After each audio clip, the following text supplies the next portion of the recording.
ನಮಸ್ತೆ ಎಲ್ಲರಿಗೂ. ಇವತ್ತು ನಾನು ಮಾವಿನಕಾಯಿ ಚಿತ್ರಾನ್ನ ಮಾಡ್ತಾ ಇದ್ದೀನಿ.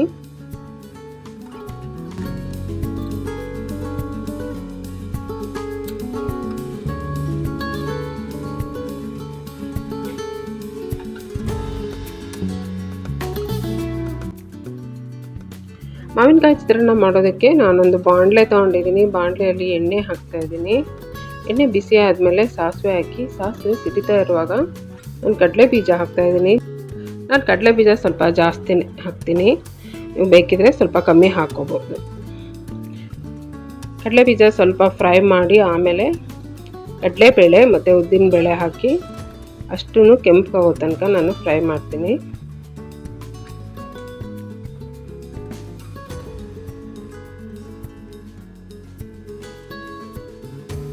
ಕರಿಬೇವಿನ ಸೊಪ್ಪು, ಹಸಿಮೆಣಸಿನಕಾಯಿ,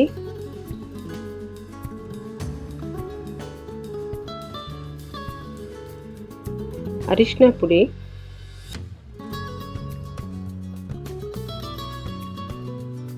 ತುರಿದಿರೋಂಥ ಮಾವಿನಕಾಯಿನ ಹಾಕಿ 2 ನಿಮಿಷ ಒಗ್ಗರಣೆಯಲ್ಲಿ ಚೆನ್ನಾಗಿ ಫ್ರೈ ಮಾಡಬೇಕು.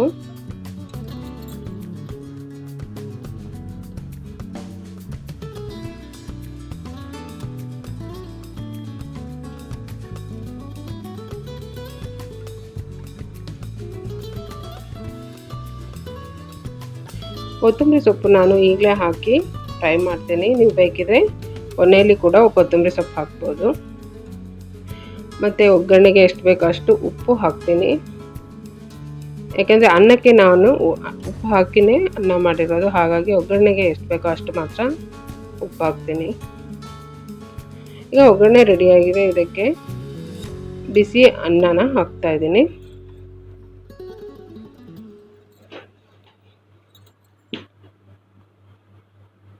ಮತ್ತು ತುರಿದಿರೋಂಥ ತೆಂಗಿನಕಾಯಿ ಇದಿಷ್ಟನ್ನು ಸರಿಯಾಗಿ ಮಿಕ್ಸ್ ಮಾಡ್ತೀನಿ. ಒಗ್ಗರಣೆ ಆಗಿದ ಕೂಡಲೇ ಸ್ಟವ್ ಆಫ್ ಮಾಡಿ, ಅನ್ನ ಹಾಕೋದಕ್ಕೆ ಮುಂಚೆನೇ ಸ್ಟವ್ ಆಫ್ ಮಾಡಬೇಕು. ಸ್ಟವ್ ಆಫ್ ಮಾಡಿ ಅನ್ನ ಹಾಕಿ ಕಾಯಿ ತುರಿ ಹಾಕಿಬಿಟ್ಟು ಸರಿಯಾಗಿ ಮಿಕ್ಸ್ ಮಾಡಿದ್ರೆ ಮಾವಿನಕಾಯಿ ಚಿತ್ರಾನ್ನ ಸೂಪರಾಗಿರುತ್ತೆ. ಬಿಸಿ ಬಿಸಿಯಾಗಿ ತಿನ್ನಬೇಕು, ತುಂಬ ಚೆನ್ನಾಗಿರುತ್ತೆ. ನನ್ನ ವಿಡಿಯೋ ಇಷ್ಟ ಆದರೆ ಲೈಕ್ ಮಾಡಿ, ಶೇರ್ ಮಾಡಿ, ಸಬ್ಸ್ಕ್ರೈಬ್ ಮಾಡಿ.